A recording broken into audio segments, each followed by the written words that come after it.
Corey. How are you? Good to see everybody this beautiful Monday morning.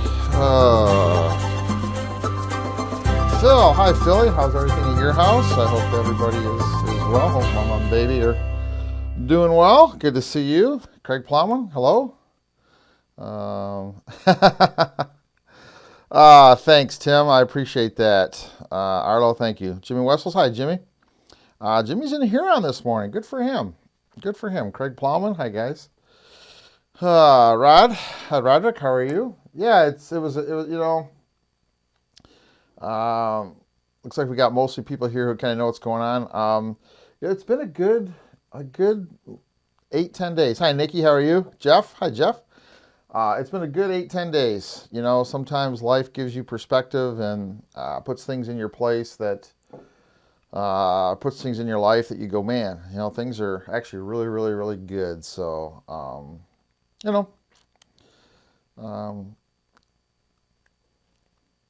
yeah, it's been a good year. It's been a good week and a half. It's feeling a little better about what's going on and where we're at and kind of where we're headed. So, that's always good. So, good to see everybody. Mike Sorensen, how are you? Ray Smith, good morning, Razor. Rusty, how are you? I want to get a chance, Rusty, sometime this week. I'm busy the next couple days. I'd like to reach out to you, Rusty, and kind of talk about your Winnebago trip and kind of see what happened and kind of how your planning kind of worked and kind of how it tied into what you were doing. I'd like to hear your story about that. And Randy Hackett headed to the tree stand. All right. Hope you catch a deer, Randy. Mitch Lidge, good to see you, Mitch. John Sazalka. All right, here we go. Where do fishermen get their haircuts? The barber shop. Okay. All right, now we can start.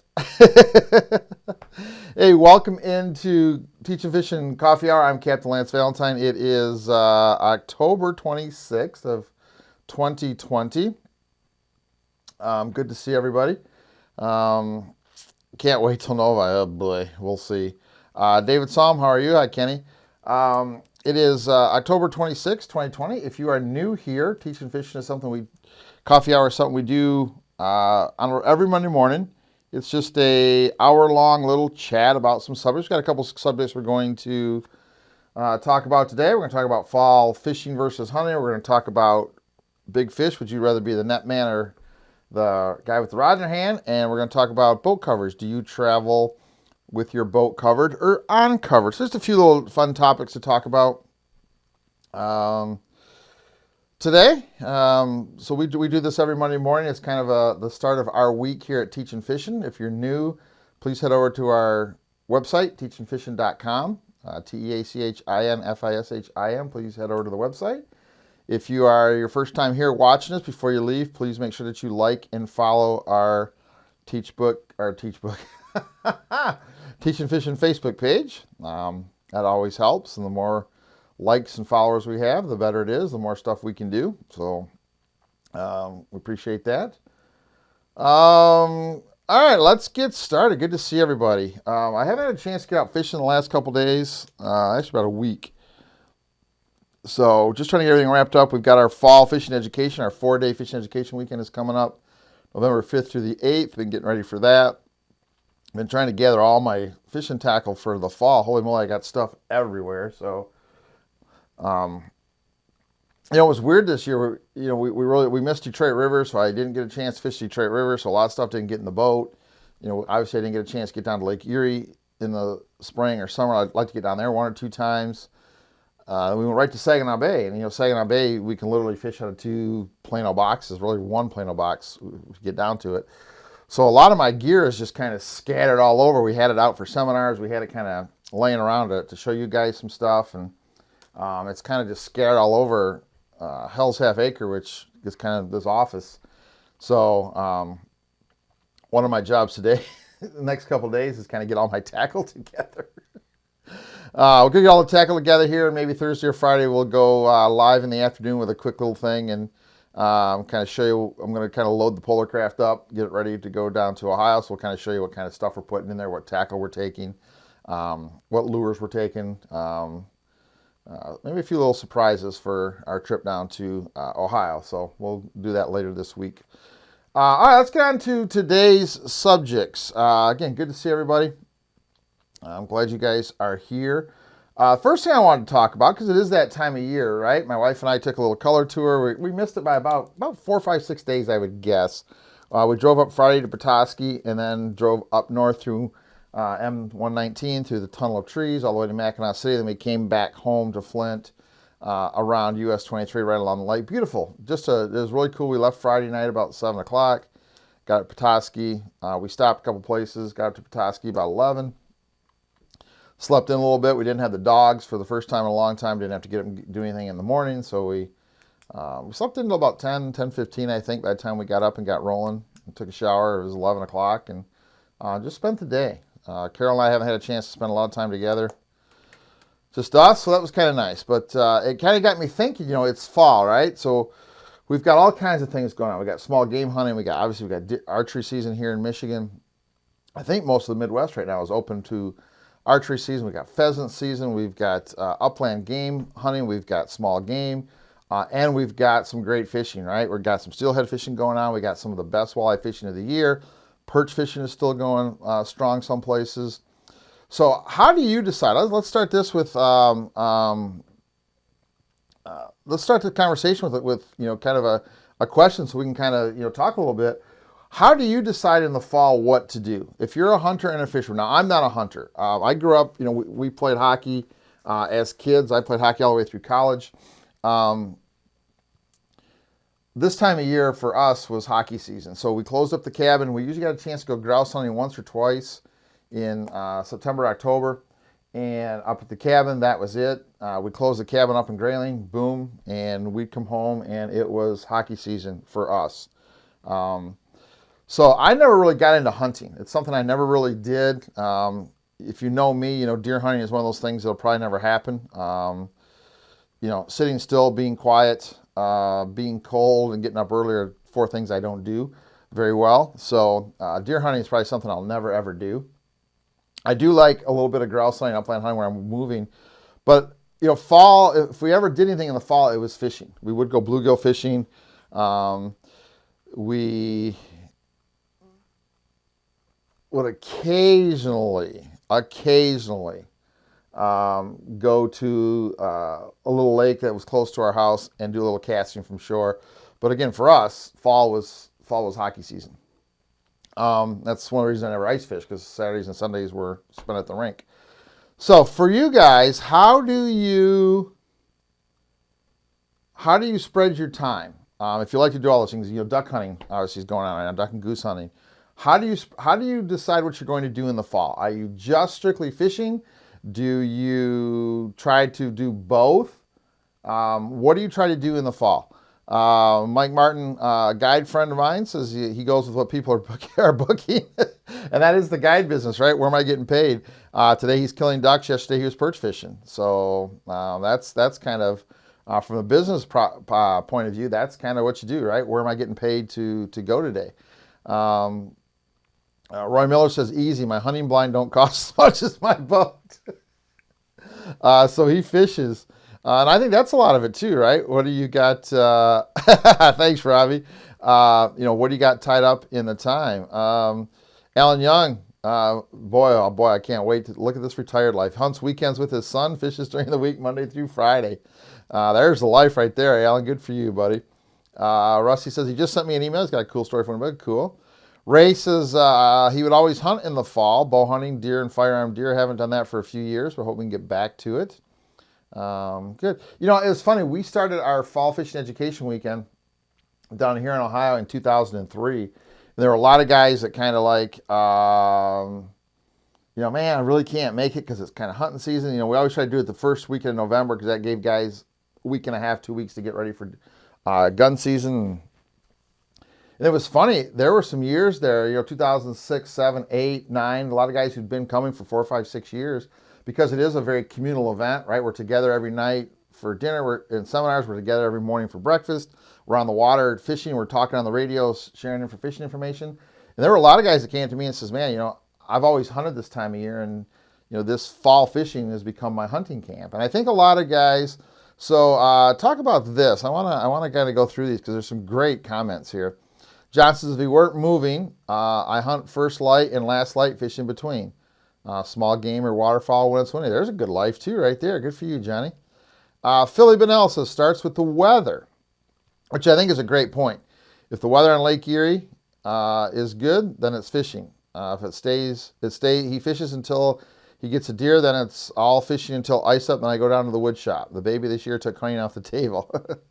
Ouch. That's all right, Philly. You'll get back at it next year. Arlo says, I usually only get fishing once or twice at most. He's usually hunting. And Arlo is a ardent fisherman. He loves to fish, but he loves to hunt. Fishing wins every time for Jeff. Lee says, I have over 2-hour drive to walleye waters. So there's a big deal too, right? So typically I'll hunt during the week and walleye fish the weekends. Definitely enjoy fall walleyes more than hunting these days. I like it. Rusty says, the weather sucks, I go hunting. Nice, pretty sunny day, I go fishing. I like that. John Gall's with us, our good friend from Pro Walleye. Good to see you. So what we're talking about right now, guys, to start this morning, we're talking about fall, hunting versus fishing. How do you kind of decide? I think I think there's 2 points there, right? Obviously 3 points. Mike Martin, a friend of ours who's a guide, he gets paid to do both. He's a duck hunting guide and a fishing guide. He makes a decision every morning based on who's paying him. Is he getting paid to go duck hunting or getting paid to go fishing? That's a pretty simple decision to make. But I think there's 2 things there that came up that are really cool. And maybe as you guys let me know your answer, you can kind of approach those 2. Weather, number 1, right? Maybe you got a fishing trip planned and the weather's crappy. So it's a lot easier to go hunting when it's blowing 20 than it is to go fishing. And number 2 is access, right? If you live at a place where your hunting land is, right here, maybe you're lucky enough to live on a place where you've got some hunting land, or, it's a mile away or 2 miles away and you can pack up your stuff and go hunting, as opposed to like Lee, it's 2 hours to drive to walleye fishing. You probably hunt because now you can do it every day. It's a little easier to get to.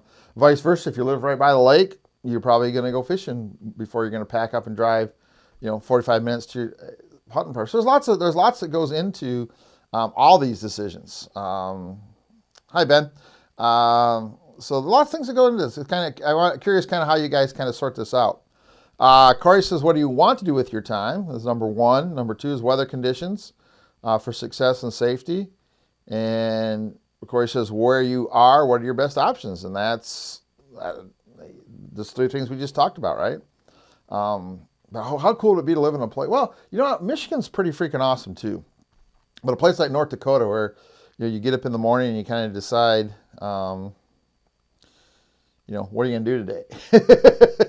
You going to go shoot some pheasants? Now out there, pheasants, I don't think you can shoot pheasants till 10 a.m., 10:30 a.m.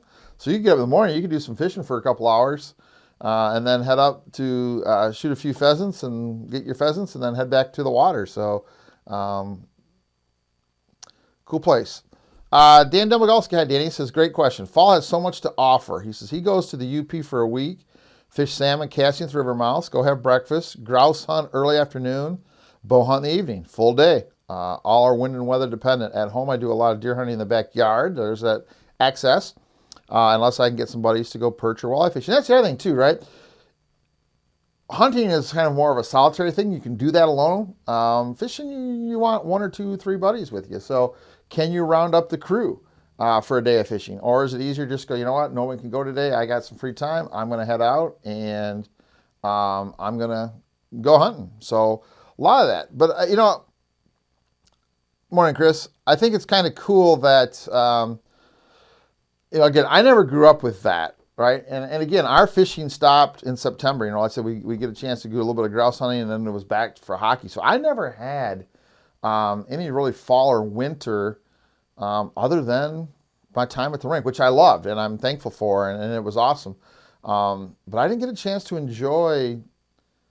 We didn't do any ice fishing. We didn't, our Saturdays and Sundays, especially when my brother got older. My brother's 4 years younger. So my dad coached me until I got to high school. Then he coached my brother. So our family was just at the rink, and I can remember days where my mom had my brother and my dad had me, and we'd pass each other on the expressway, one going one way, one going the other, and that we just never got to do any of this. So I don't have a lot of hunting background, it's kind of neat to hear guys who do. But I enjoy my fall fishing now that I have it. Roy says, besides the cost of invested gear, it's also time. It's also time. With 4 kids, I can't leave my wife with them every day. You're right. Rock says this will be his first time fall fishing. He's always hunted. Like, curious to see how Rock feels after the fall. One of the comments I got a lot, as we started our fishing education weekend, and guys started coming and started coming every year, was it was getting harder and harder, number one, to find access to good places to hunt.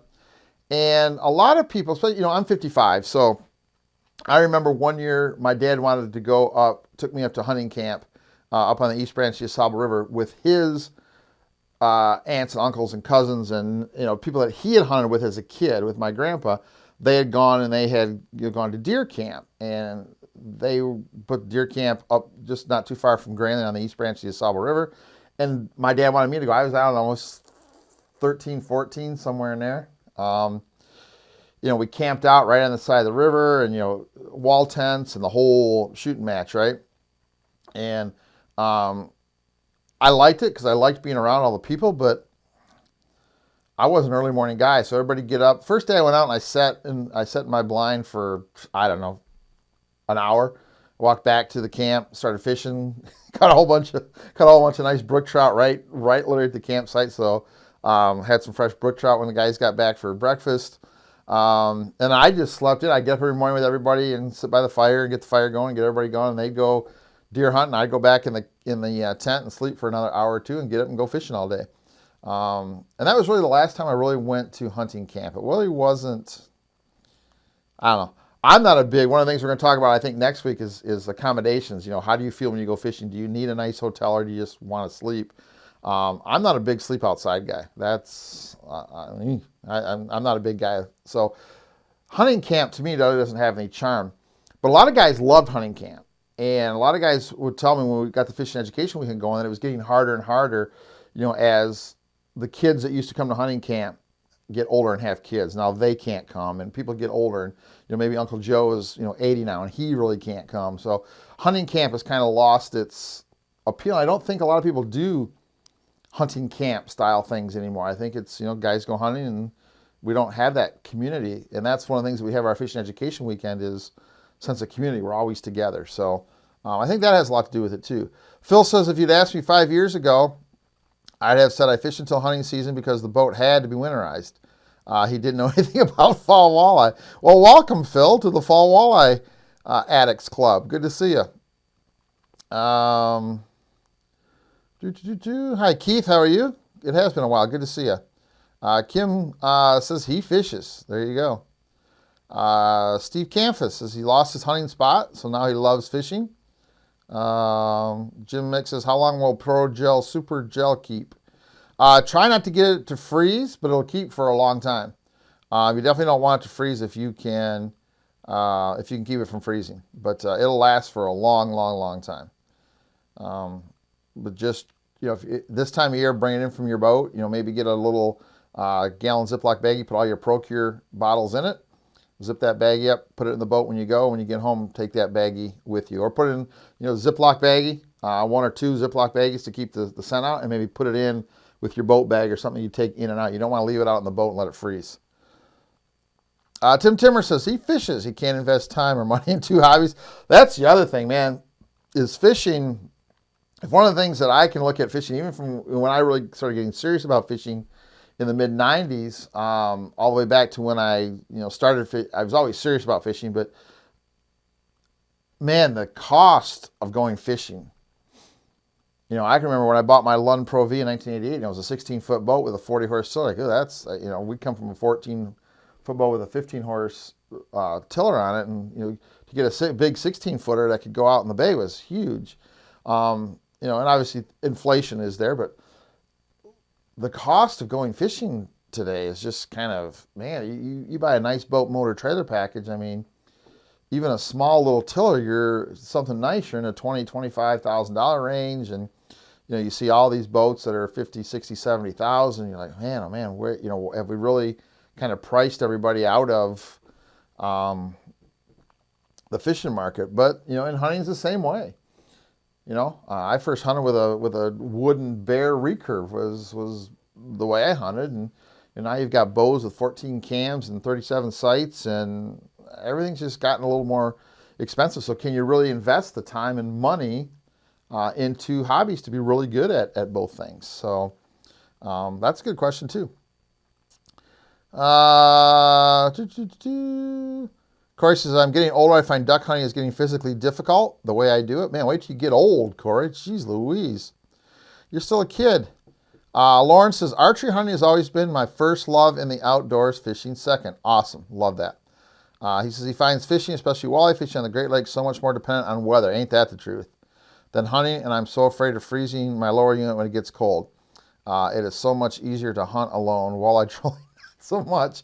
That's part of it, right? Do you have access to friends that have time, can take time off and go fishing?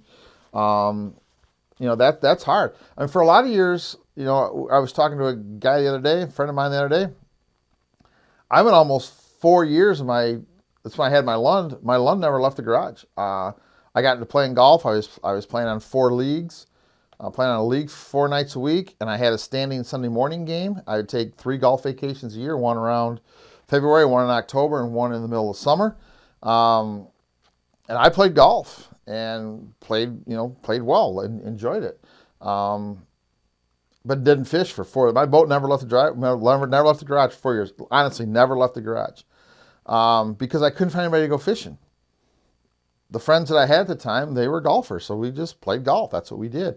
Well, all of a sudden, they started having kids, and they couldn't play golf. I'm like, well, I'm not going to struggle to find somebody to play golf with. I'm going to go fishing. Got back into fishing and just ignited the fishing bug, and here we are today.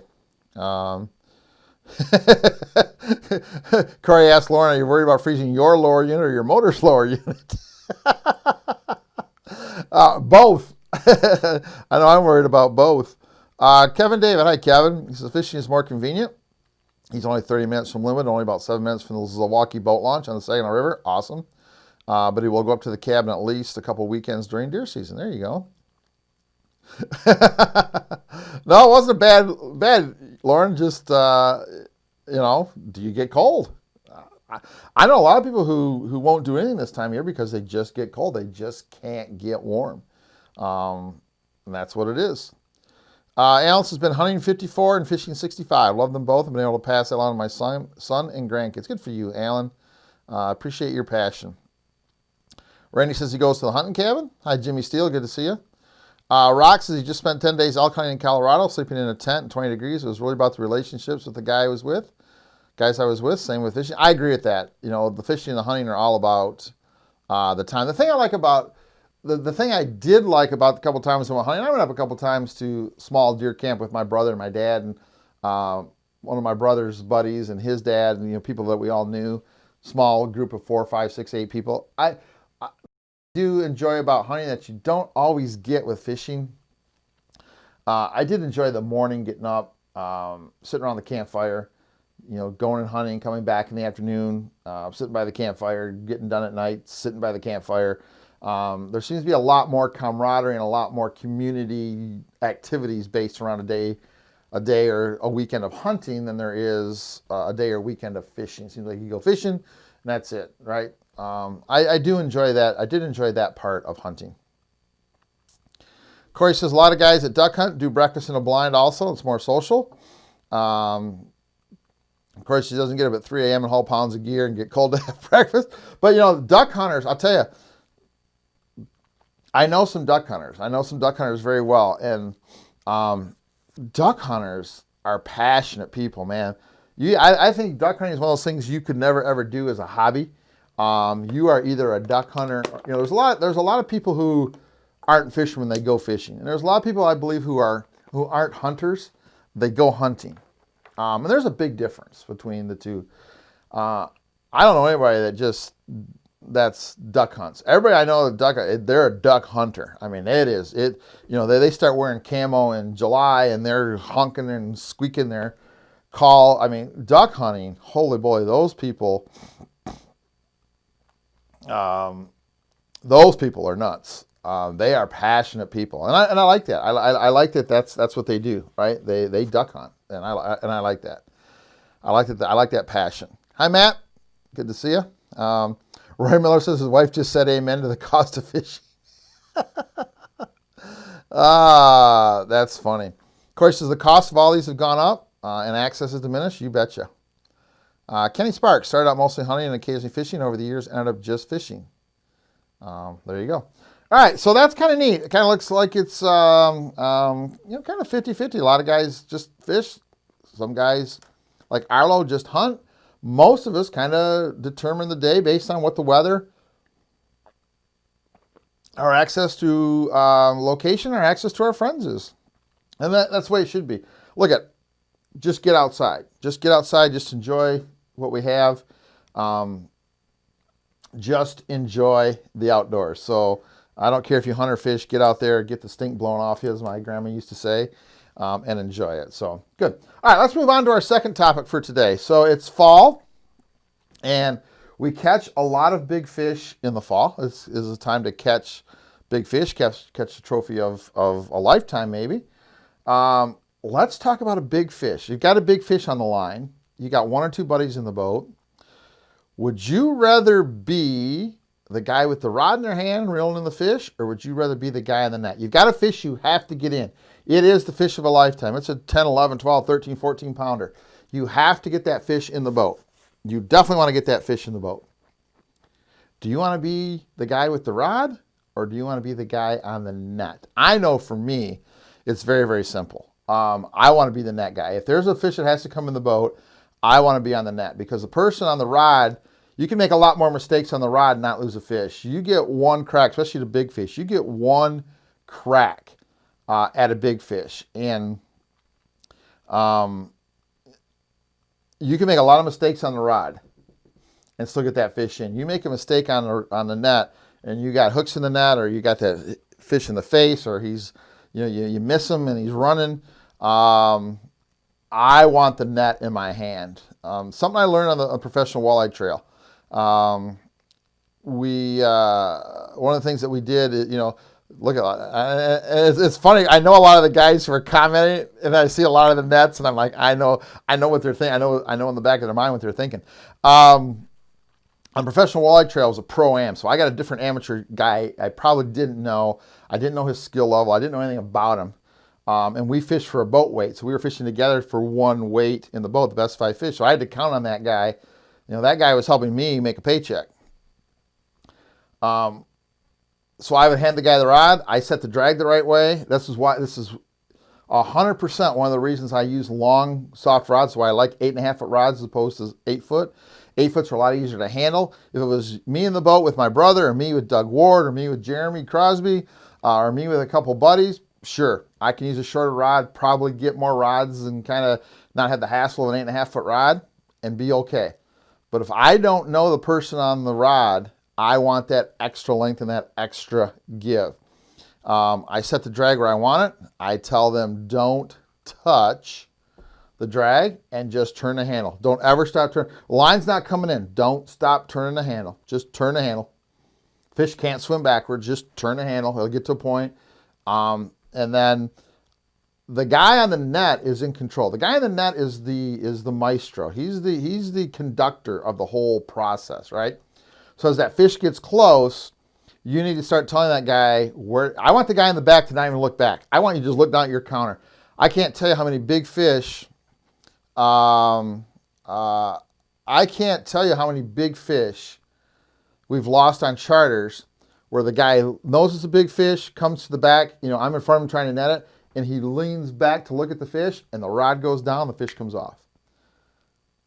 Right? So I put my guy right where I want him with the rod, and I just tell him to reel. You just watch that counter. And when you get to 30, you start telling me 30, 27, 25. Because now what you're doing, if I've got you concentrating on the counter, you can't look back, right? And then you just listen to what I tell you. Move your rod right, move your rod left, lift your rod up, keep reeling. And then when that fish gets close, right, and it's time, I'm going to say, okay, and when I tell you to lift, just keep lifting and don't stop lifting, right? Boom, boom, boom, close. Lift, lift, lift, lift, lift. Boom, he's in the net, and we're done. The guy with the net is the conductor of the whole thing. The guy with the rod just reels. That's it. You just turn the handle. That's all you do. I want to be the net guy, and it sounds like a lot of you. David Faller says the net man. Rob Carnell says, "Give me the rod." I'd like to kind of hear that reason. Jeremy Crosby, and this is funny. Guy who fishes a lot. Net man, Matt LeBon from Slow Trolling LLC. Net man, but either way, and I'm that. Sure, I'll take the rod, but you better be a good netter, or we're gonna have a problem. Doug Ward, charter captain, net. Nick Wigglesworth. I'm a netter all day. Mike, I'm a netter. Arnold says he's not grabbing the net. That's funny because I'm curious why that is, Arlo, why you don't want to grab the net. Roy says if it's his boat, he'd rather be the net man. Michael Sorensen, the net. Ben Warzen, the net. Steve Campus, the guy with the net. Jeff Lanthier, my boat, I'm netting. Friend's boat might have the rod in his hand. Depends on who the friend is. There's a lot of friends that I fish with that I'd rather let them catch the fish. Corey Brown, I don't feel that there's any one fish that has to come in. Oh, there always is fish that have to come in. But I love when people that don't catch a lot of fish or a lot of big fish catch that. That's part of it too, right? You know, you may have somebody in the boat that you want to catch a fish. I think Jim Mick nails it. You know, really the whole idea depends on who the other angler is. That's without question, right? There are guys that I have no problem grabbing the rod with because I know they're going to take care of it, and there are guys I have in my boat that are friends of mine that they don't ever touch the net. So if you fish with me and you never get a chance to touch the net, especially for catching big fish, you might want to work on your netting skills. I'm giving you a subtle hint. Gary Atchison, the net man. Dan Else is rodman, exactly. I don't want to be the guy who screws up. I'm going to tell you what, you can screw up a lot more with the rod than you can with the net and still get the fish in. The net guy has one chance. The rod guy, you can, as long as you keep that rod bent and you keep the reel handle, you really can't lose a fish. There's really nothing you can do to screw it up too bad. Man, you can really screw up a net job without question. Ray says, I like to do both, get the same excitement out of both. I do too. I definitely like to hit land fish, but if the fish that has to come in, I want to be on the net. John said, I'd rather be on the net. I agree. Matt says, big fish, what are some tactics to target them? Sit tight, Matt. That's a seminar. That's not for coffee hour. We got something with that coming. Jasper, again, depends on who's with him. I prefer to be the one on the rod if I have a good net man. Roderick, net man, I like to see the face of the guy when he's pulling that fish of a lifetime. Poor Alan Young, he says, if there's money on the line, I don't want it either.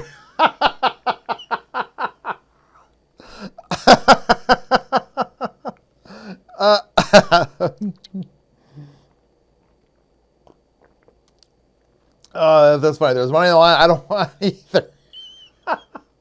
Oh, come on, Alan.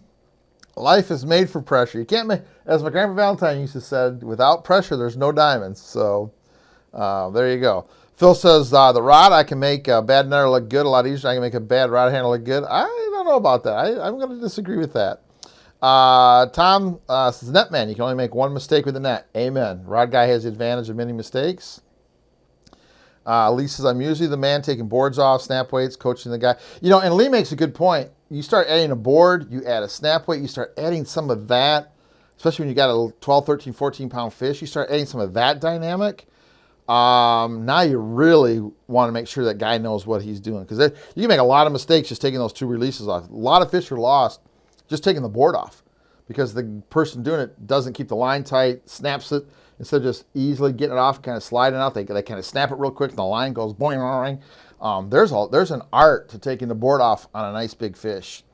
There's an art to taking the snap weight off with a big fish. It seems like so simple, but man, there's definitely an art and a feel to when to do it, how fast to do it, how to hold the line. There's an art to that. Unfortunately, the only way you can do it is to do it a lot and do it wrong and go, that wasn't right. You know, we can kind of coach you through it, but there are some good ways, right ways and wrong ways to do it. But I would rather be that guy, taking the board off, taking the weight off, and having the net. That's just me. Yeah, Lauren, he'd rather be on the net. I can talk the guy with the rod through the necessary steps. I agree with that.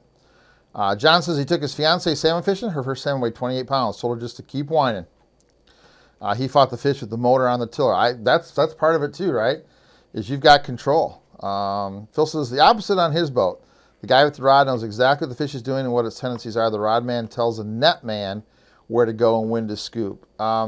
It's definitely, maybe I kind of overspoke. It's definitely a relationship, right? I would tell you the netting of a big fish, getting a big fish in the boat between rod guy and net guy. I'll tell you, it's almost as stressful as a marriage. You got to be both be on the same page, right? You gotta both be on the same page, and that's why, as when I get the rod set up, usually on a chart, especially if we're going to handle big fish, I don't do it too much. I do a little bit on Saginaw Bay in the summertime, June, July. Maybe Doug Ward can kind of jump in here and let me know what he does. But once I get bored, so I'll talk to my guys. Go, hey, when we catch a fish, here's kind of how we're going to do it.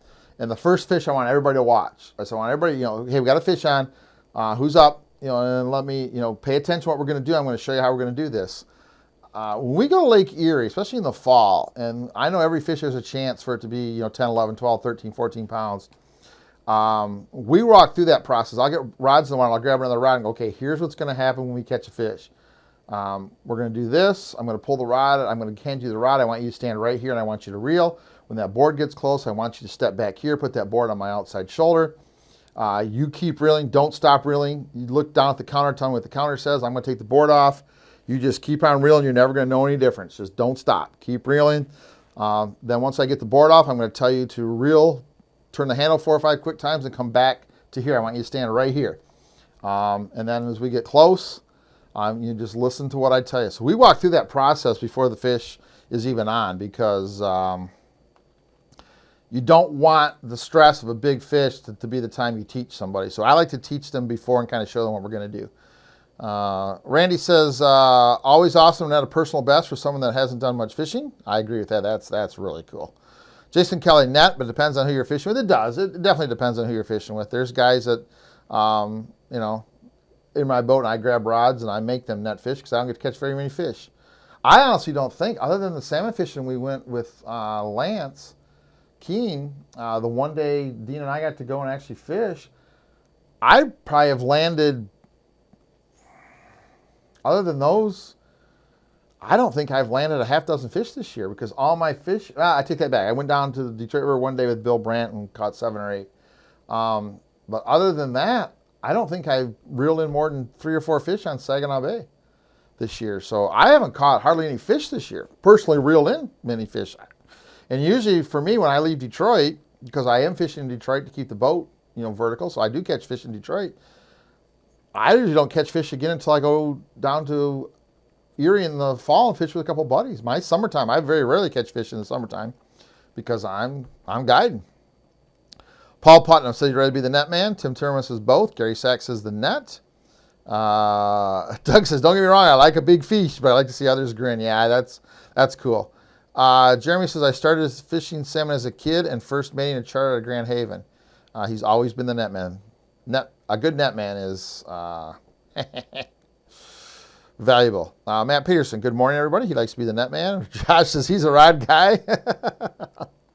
Arlo says his buddy knocked a giant off with the net. Years later, I still haven't let him forget it. I still haven't let him forget it in a way only I could. I know what he would, Arlo knows what he would have coming if he missed a fish with the net. Got it. Matt says, net tip, add a magnet to hold the bass. Yeah, we used to sell those netting buddies. That was the best item we ever sold. It was our highest selling item every single year. It was a little $12 item. It had a magnet that zip tied around the handle of your net, then a magnet that clipped to your net bag, and you just clip it back there, and they were awesome. They don't make them anymore. They make the small ones. They don't make the big ones anymore. We would sell. We'd go through 500 of those a year. I mean, it was everybody anytime you came on a charter would walk off. I kept them in the back of my truck, and they'd buy 2. And some way to hold your net, your bag back. That's a big deal. Steve Fondele, I pride myself on being the net guy, almost like the goalie save. And that's a good feeling too, when you got the net and a fish comes off right close to the boat and you're still able to get it. I did that for a guy in the PWT when I fished as an amateur. We had about an 11-pound fish come off in Lake Erie right at the back of the boat.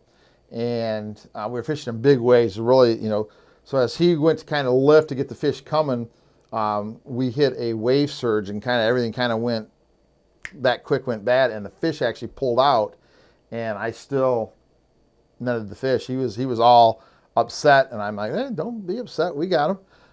That's why I like a long handled net. We're going to talk about nets, construction, detail nets another week.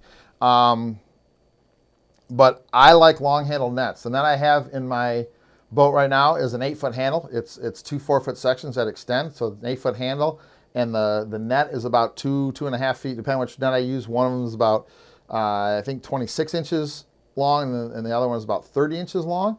My tournament net was 6 foot 6 foot. It was a 12-foot handle and a 4-foot hoop. My tournament net was way bigger than it needed to be for walleye, but I could net a fish off your outside board if I had to. I see guys also, especially on the river, they got a net handle this long and a hoop this big. I'm like, what are you gonna do with that? The further away from the boat you can net the fish, the better chance you're gonna have of netting the fish. If that fish has to come up to the boat, get along the side of the boat for you to net it, your net's not long enough. You should be netting fish out away, especially when you're trolling. You should be netting fish away from the boat, behind the boat. You should never let them get close to the boat because bad things can happen. Dave says there are trips when customers want to net fish. I agree with that. After we have a comfortable amount in the box, I'll let them net. More than a 50% chance the fish is going to come. Yep. Jim says, I accomplished what many of you have said can only be done once. He's made a lot of mistakes with the net. I would tell you most netting mistakes are two things. Not being aggressive enough and not having a big enough net. You need a big net with a long handle. You absolutely have to get out there. The closer the fish gets to the boat, the less chance you have of getting it. And you have to be aggressive. The minute you decide to net, if you guys like me, like, holy crap, I'm a fast netter. I'm a stabber, not a scooper. As soon as that fish's head is out, as soon as I tell you to lift, again, when I tell you to lift, or you tell me you're going to lift, hey, I'm ready, I'm going to lift.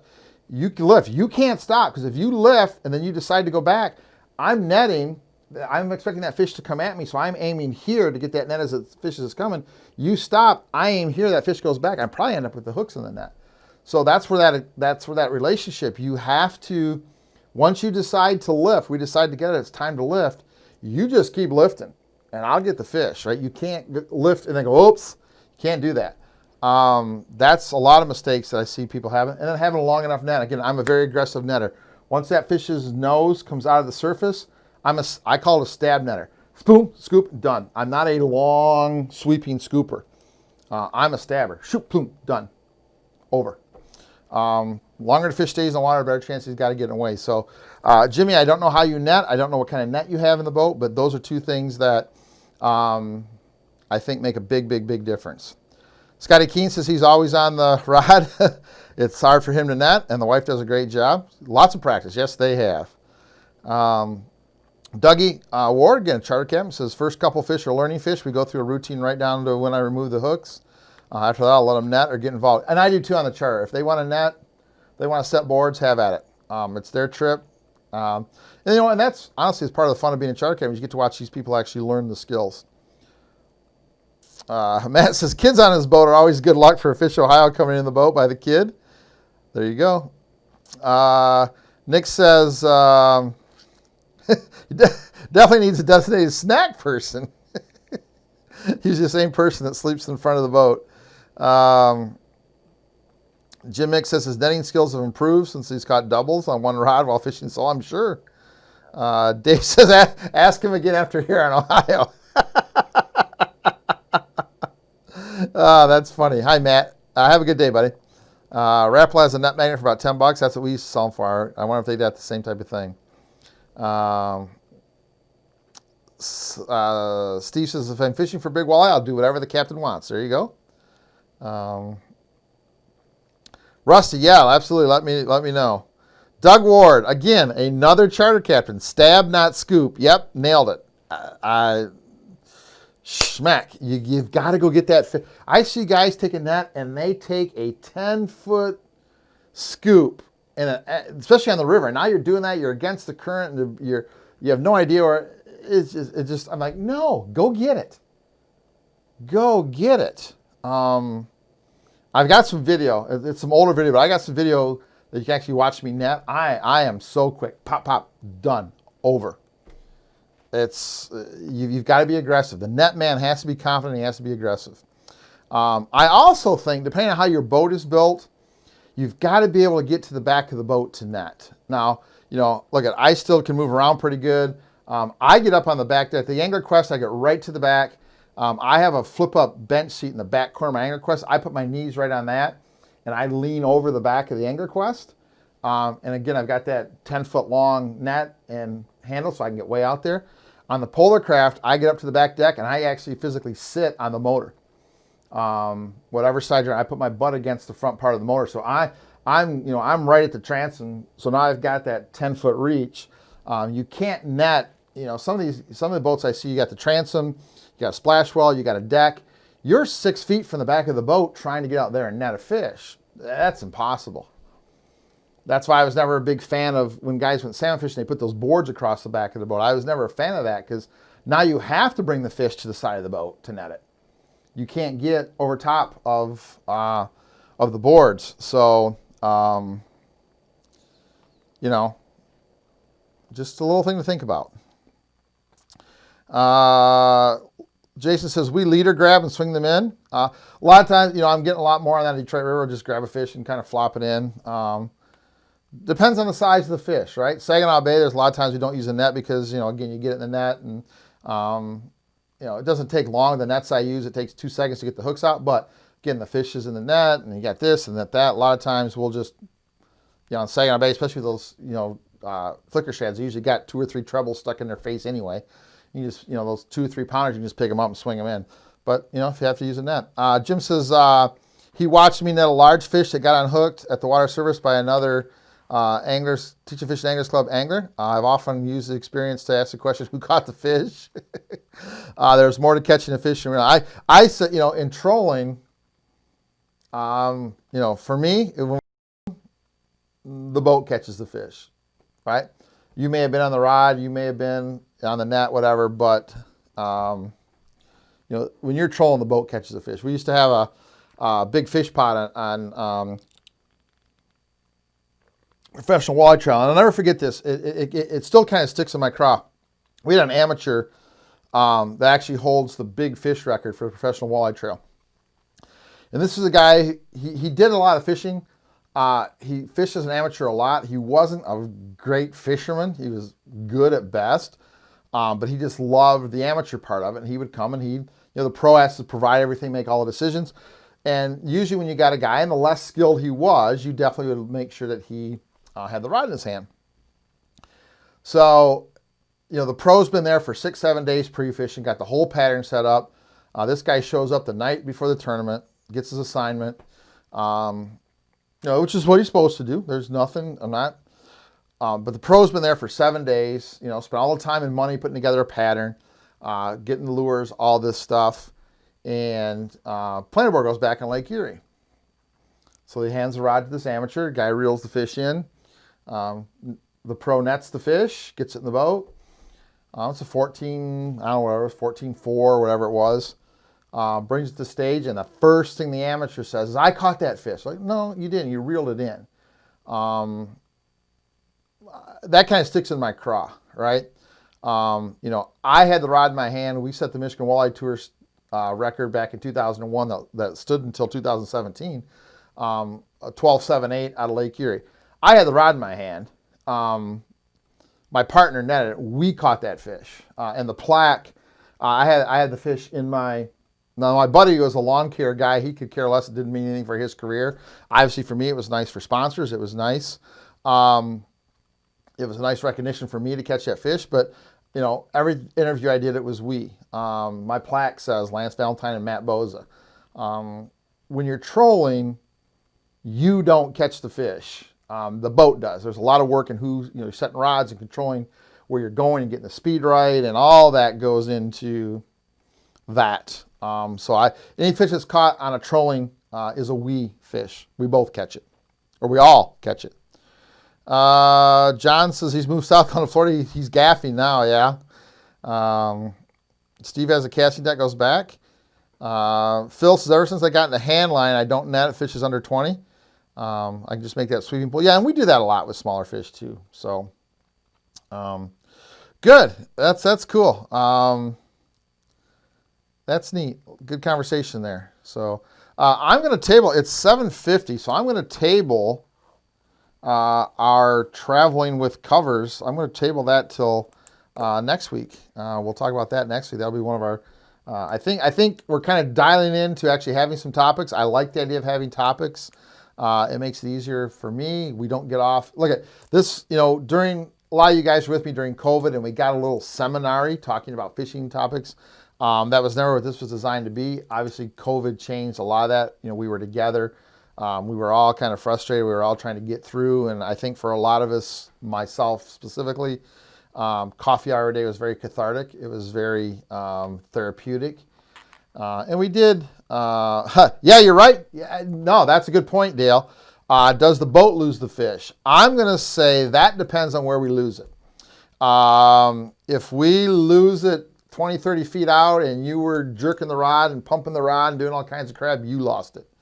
If it gets to the back of the boat and it's there and I stab it with the net or catch the hooks, I lost it. If it's one of those things that it just come off, which happens more times than not, then we lost it. So that's a little different. Teamwork, right? But a part of the team can fail. So we all catch the fish.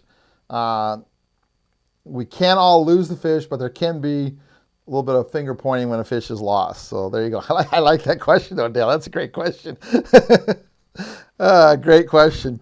I'll tell you, on my boat, it's probably never my fault. That's just no matter what happens. That's not true.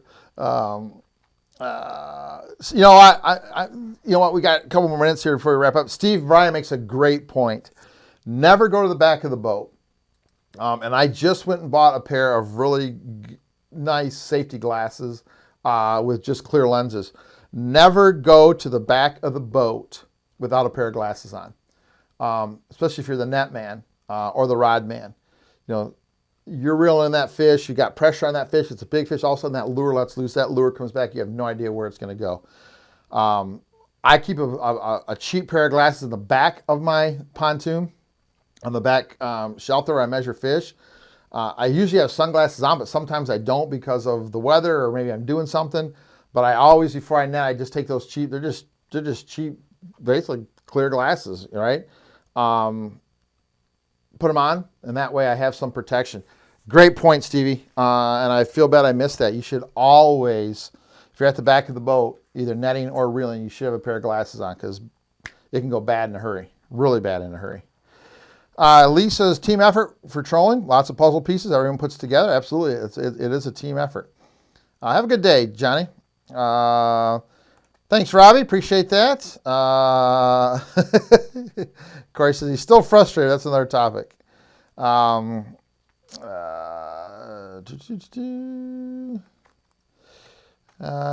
All right. Hope you guys had a great morning. I know I appreciate it. Like I said, I hope you guys are getting back to a little bit of normal. It was so nice to be able to just start my truck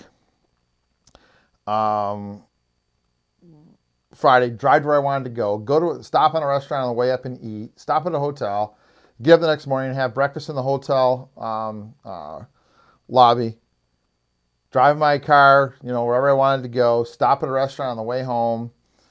It's just so nice to get back to normal life. So I hope you guys are starting to get back to normal. I hope you're figuring out what works for you, and that's what you're doing. We were at an event yesterday, a fundraiser for a friend of ours from high school. Her daughter's late 20s, has stage 4 breast cancer. We just did a fundraiser for her. They had 2 great big heated tents. There was probably, 120, 150 people there. Not a single mask. And I was doing cartwheels. I was so happy to see it. Me, honestly, I will never, ever I will never, ever make a decision about anybody based on their opinion about this. That's something I think we all have to do. And that's what I think got lost in this, is we were never given the information and given our decision, our being able to make our own decisions. I would rather go to an event like that, have everybody there without a mask.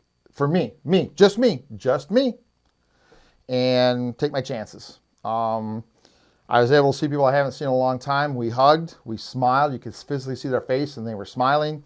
You could see their body language. You could interact. And I'll tell you what, my life is all about interacting.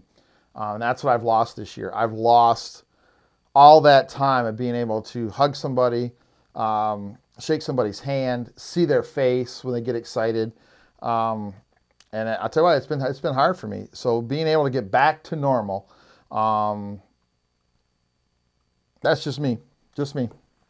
But I enjoyed that. So anyway, I hope you guys are getting your life kind of back to normal and kind of getting on a roll, and we're kind of go through this. So anyway, so next Monday, our first topic will be covers, and we're going to talk about some other things.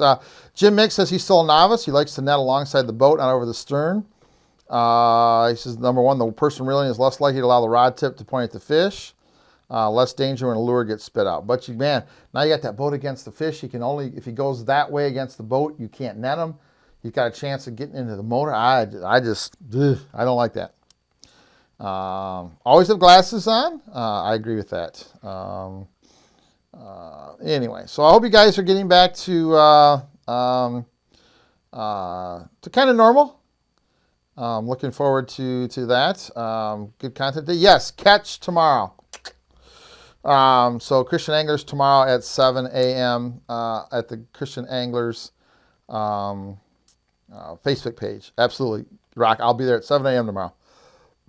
All right, let's wrap this up. Again, the three things we've kind of kept as our theme when we end coffee hour every day. Remember, we did this 78 days straight during COVID. I don't know if you guys ever counted, but 78 days straight, we got up and did coffee hour, and that was pretty cool.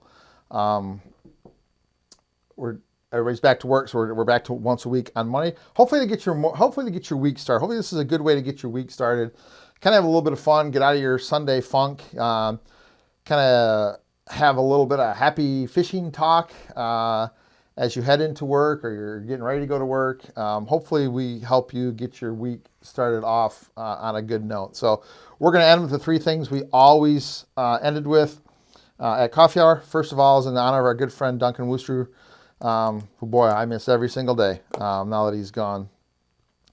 Find one thing you can do today. If you've got a problem, you've got a situation, you got something you have to conquer, and you're like, man, it's just too big. Find one thing you can do to make that better today, and just make that your focus, get that done, and then move on to other things. Number two, again, it's still a situation. Reach out to somebody you haven't talked to in a while. Check in on somebody. Make sure they're okay.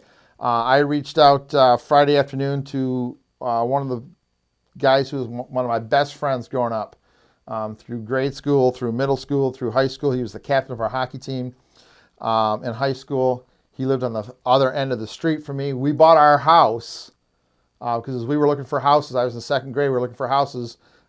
This kid and I had played hockey together from the time we were 5 years old. We bought our house because as we were driving through this new neighborhood they were building, I'm like, that's Mike. And he was in his front yard building a snowman.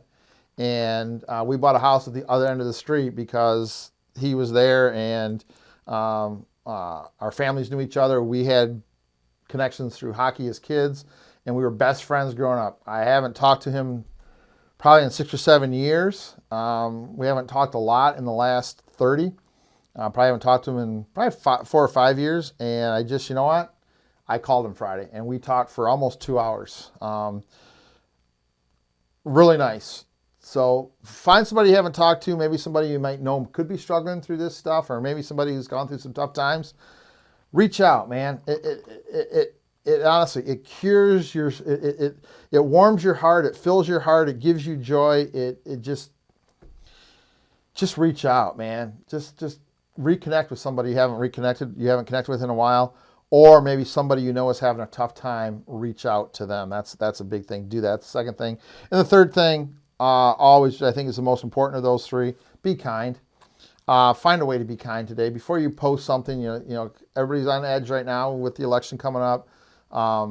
before you post or respond, stop. Does it really serve a purpose? Or are you just trying to say what you want to say? Or are you really, honestly, like some people I know, just trying to piss somebody off? Be kind. Be kind in your actions. Be kind in what you do at work. Be nice to the people. Say hi. Watch what you post. Make sure it has a purpose, a positive purpose. Just be kind, and just be kind.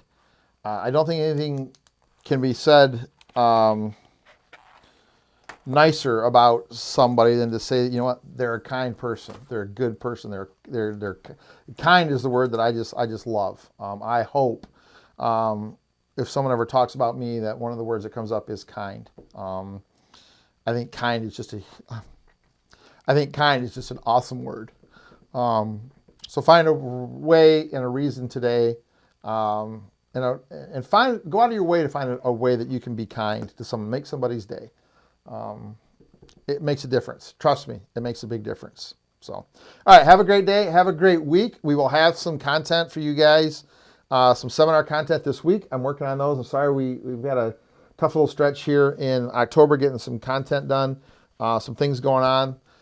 But anyway, we will see you guys later this week with some content and get together. We still have a few spots for the Teaching Fishing Education Weekend. I'd like to get a few more guys. So if you'd like to come, 4 days, Thursday, Friday, Saturday, Sunday, down here in Ohio, where the big fish live. If you'd like to come, let me know. I'm good. By 9 o'clock today, we'll have a link on Teaching Fishing Facebook page. I'll put a link. We didn't really talk about a lot. There's a few things we talked about. I'll put some links on there. We'll put a link to the Teaching Fishing Education Weekend where you can sign up, get some details if you don't know about it, and then sign up if you'd like to come. We'd love to have you. All right, guys, have a great week. Thanks for spending your morning with me. I appreciate it. Go forth, as Rock says, go get mad. Go make a difference. Be kind today. Have a great day. Have a great week. We'll see you back here soon. Thanks, guys.